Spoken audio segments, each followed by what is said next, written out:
पाकिस्तान भारत से बातचीत शुरू करने के बहाने ढूंढ रहा है। जब से एससीओ समिट में भारत के विदेश मंत्री एस जयशंकर के जाने की बात सामने आई, पाकिस्तान की हुकूमत में जबरदस्त हलचल है। दौरे को लेकर भारत के विदेश मंत्री ने नो टॉक डिप्लोमेसी का एजेंडा साफ कर दिया, लेकिन धोखेबाज पाकिस्तान अभी भी भारत से बात करने के बहाने ढूंढ रहा है। उनसे भी हमारी बात, भारत से बातचीत की मुराद जाहिर की है नवाज शरीफ की बेटी और पाकिस्तान के पंजाब प्रांत की सीएम मरियम नवाज ने। अभी भी अगर आप पाकिस्तानी मीडिया देखें या पाकिस्तानी सोशल मीडिया देखें, इनको अभी भी उम्मीद है कि भारत बात करेगा, भारत बात करेगा। पता नहीं क्यों मांगने की इतनी आदत है, बात कर लो, बात कर। अरे यार, तुम्हें क्लियर बता दिया, मजबूरी में आना पड़ रहा है। हमें कोई शौक नहीं आने का, ना हम चाहते हैं तुम इधर आओ, ना हम चाहते हैं कि हम उधर जाएं। इस सिलसिले में बहुत अच्छा होता, बहुत ही अच्छा होता अगर डॉक्टर जयशंकर जो पाकिस्तान आ रहे हैं वो इसको बायलैटरल रंग भी दे देते। जारी बात है, उनकी भी कैलकुलेशन है। उनकी कैलकुलेशन ये है कि पाकिस्तान को आइसोलेट करना है। उनकी कैलकुलेशन ये है कि पाकिस्तान से बात नहीं करनी, ये अच्छा मौका नहीं है। अगर हम आज पाकिस्तान से बात करेंगे, पाकिस्तान मेन स्ट्रीम हो जाएगा। आप समझते हैं कि इस इजलास में शिरकत के बाद भारत का पाकिस्तान आना और ये कोई पॉजिटिव हो सकता है, तब्दीली आ सकती है? क्योंकि जिस तरह से जयशंकर ने आने से पहले भी बड़े वाज़ेह बयान दिए हैं, उसने कहा है कि ये ताल्लुकात की बेहतरी नहीं है, सिर्फ शंघाई ताउन तंजीम इजलास में शिरकत के लिए जा रहे हैं। तो मजबूरी में काम हो रहा है। इसमें कोई भारत पाकिस्तान का कोई लेना देना नहीं है। ये पाकिस्तानी मीडिया को अभी भी हो सकता है कि इसके बाद ताल्लुकात में कुछ गर्माहट आए। फालतू की बातें यार, फालतू की बातें। Zero understanding of geopolitics. So वो अपनी कैलकुलेशन में पाकिस्तान को जहां देखना चाहते हैं वो इसीलिए बात नहीं कर रहे। उनकी कैलकुलेशन में वो समझते हैं कि हमारे लिए पाकिस्तान इंपॉर्टेंट नहीं है, क्योंकि इसकी ट्रेड इंपॉर्टेंट नहीं है, क्योंकि ये बिजनेस में कहीं फॉल नहीं करता। ये वो चीजें हैं, मैं समझता हूँ, जिसपे इमीडिएटली पाकिस्तान की लीडरशिप को बड़ा इफेक्ट। दोस्तों, जैसा कि हम लोग जानते हैं, कल से एससीओ मीटिंग की शुरुआत होने वाली है, जो कि पाकिस्तान में हो रही है। जैसे ही खबर आई कि जयशंकर साहब पाकिस्तान के अंदर जा रहे हैं, पाकिस्तान तो भाई खुशी के मारे नाचने लगा कि भाई भारत से बातचीत होगी, भारत से अब रिश्ते बेहतरी की तरफ जाएगी। पर जयशंकर साहब ने जब अपनी स्टेटमेंट दी, हम पाकिस्तान के साथ बायलैटरल टॉक नहीं करेंगे, हमें इनसे रिश्ते नहीं सुधारने हैं, मना करने के बाद भी पाकिस्तान के जो मीडिया है, पाकिस्तान की जो बड़ी बड़ी पर्सनैलिटीज़ है, वो भाई चाह रही है कि भारत के साथ पाकिस्तान बात करे और पाकिस्तान की मदद करे। पर ऐसा तो होने नहीं वाला। जयशंकर साहब ने मना कर दिया कि पाकिस्तान के साथ अब बायलैटरल टॉक्स नहीं होगी।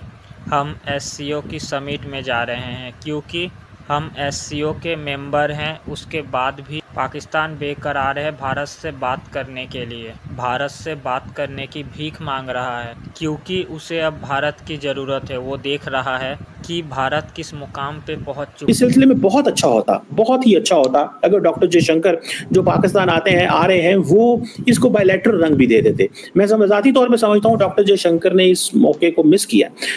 जारी बात है, उनकी भी कैलकुलेशन है। उनकी कैलकुलेशन ये है कि पाकिस्तान को आइसोलेट करना है। उनकी कैलकुलेशन ये है कि पाकिस्तान से बात नहीं करनी, ये अच्छा मौका नहीं है। अगर हम आज पाकिस्तान से बात करेंगे, पाकिस्तान मेन स्ट्रीम हो जाएगा।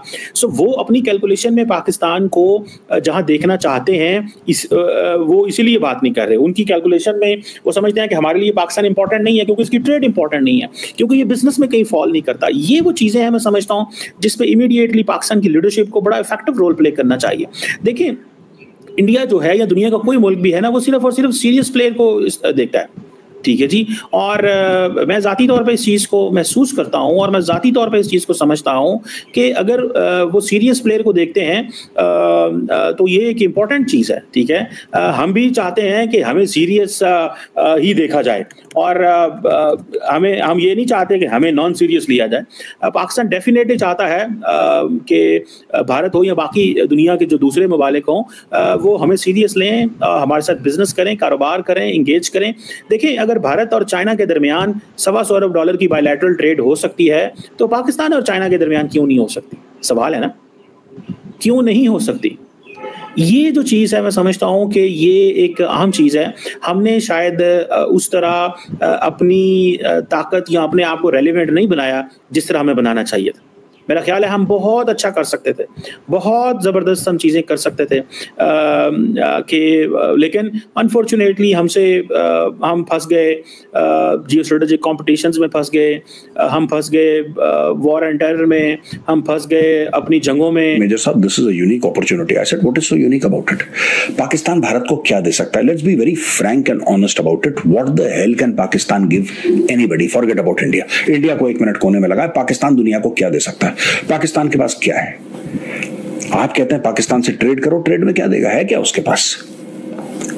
बेकारियों के पास है क्या? आप बताइए। हमारा नुकसान है पाकिस्तान के साथ एंगेज करने में, हमारा कोई भी फायदा नहीं है, उल्टा हमारा नुकसान है। नुकसान क्यों है? क्योंकि जब आप ट्रेड करते हैं तो फिर आपकी रिलेशनशिप बढ़ती है किसी भी देश के साथ। अब आप बोलेंगे साहब रिलेशनशिप बढ़ती है तो इसमें क्या घाटा है? इसमें घाटा यह है कि पाकिस्तान को जो कश्मीर में, जम्मू में करना है वो पाकिस्तान करता रहेगा, पाकिस्तान लोगों को मारता रहेगा, और यहां से आप पाकिस्तान से इंपोर्ट एक्सपोर्ट करेंगे। जैसे हमारे पागल कुछ बॉलीवुड वाले हैं जो कहते हैं कि नहीं हमें फवाद खान को ही बुलाना है और माहिरा को ही बुलाना है और इनको बुलाना, ये सब ड्रामा चलता रहेगा और फौजी सरहद पे अपनी जान देता रहेगा। का नाम भी नहीं ले रहा है यहाँ पे। I don't want to embarrass anybody by the way, but all I am saying is that ये जो है ना कि पाकिस्तान के साथ सिचुएशन नॉर्मलाइज हो जाए, पाकिस्तान के साथ सिचुएशन कभी नॉर्मलाइज हो ही नहीं सकती। अब मैं आपको बताता हूं कि पाकिस्तान की नजर में एक आइडियल रिलेशनशिप विद इंडिया क्या है, ये समझने की जरूरत है। What is the ideal relationship with India according to Pakistan? Akshardham मंदिर पर अटैक होता रहे, 26/11 होता रहे, पार्लियामेंट पे अटैक होता रहे, 1993 टाइप के बॉम्ब ब्लास्ट होते रहे, कश्मीर जम्मू में आतंकवाद होता रहे, पंजाब में खालिस्तानी दंदनाते फिरते रहे, कोई किसी को ना बोले, और हम बात करें आईपीएल खेल लो, हम बात करें बॉलीवुड में आ जाओ, हम बात करें ट्रेड की बात करें, और ये सब चलता रहे। इन दोनों को पाकिस्तान चाहता है कि अलग अलग नजर से देखा जाए। वो एक टेररिस्ट कंट्री है, आप कुछ करेंगे, उन्होंने अपने आतंकवादी भेजने हैं, भारत में मासूम जो लोग हैं उनका खून बहाना है, भारत के अंदर उन्होंने कत्लो गारत करनी है। ये पाकिस्तानी साइकी का एक बहुत अहम हिस्सा है। There is no love between India and Pakistan. जो लोग, और मैं उनको बिल्कुल नहीं कह रहा जिन लोगों ने मुझे फोन करा है, don't mind sir, I am not talking about you, I just feel very strongly about this. I think you are wasting time and I think some of us have not learned our lessons. हमारा focus जो है वो अवाम होना चाहिए था। हमारा जो focus है वो ग्लोबल, हम जो बड़ी ताकतों की जंगें थी या जो बड़ी ताकतों के कंपटीशन है उसमें घुस गए। इसमें तो आपको पता है, हम कई दफ़ा ये डिस्कस कर चुके हैं कि भारत जो है उसने बड़ी अक्लमंदी का मुजाहरा किया शुरू में, नॉन अलाइनमेंट को देखते हुए। नॉन अलाइनमेंट की बात की, वो जिसे कहते हैं ना, जिसे कहते हैं ना कि एक आज का ज़माना मल्टी अलाइनमेंट का है, जिसे डॉक्टर जयशंकर ने भी हाईलाइट किया कि मल्टी अलाइनमेंट। देखिए, वो अपनी मर्जी से चीज़ें करते हैं। पहले वो कहते थे कि हाँ जी हमें नॉन अलाइन रहना है, उन्होंने नॉन अलाइन है, आज वो कहते हैं हमें मल्टी अलाइन रहना है। तो वो कह रहे हैं कि हम चाइना के साथ भी कारोबार करेंगे, रशिया से भी कारोबार करेंगे, हम सबसे करेंगे। ठीक है, कल अगर आपने देखा हो कि यूरोपियन यूनियन के अंदर बड़ी लड़ाई हुई है, जिसमें हंगरी के प्राइम मिनिस्टर विक्टर ऑर्बन ने बेसिकली यूरोपियन यूनियन को खरी खरी सुनाई, और उन्होंने उसको, विक्टर ऑर्बन हंगरी के प्राइम मिनिस्टर को रशिया और चाइना का चमचा तक कह दिया कि भाई तुम तो उनके स्टूज हो, तुम तो उनके स्पाई हो, तुम तो ये हो, तुम वो हो। यूरोपियन यूनियन उन्हें कह रही है कि भाई तुम क्यों जो है वो चाइनीज रशियंस को वीजे दे रहे हो, शेंजन वीजे क्यों दे रहे हो।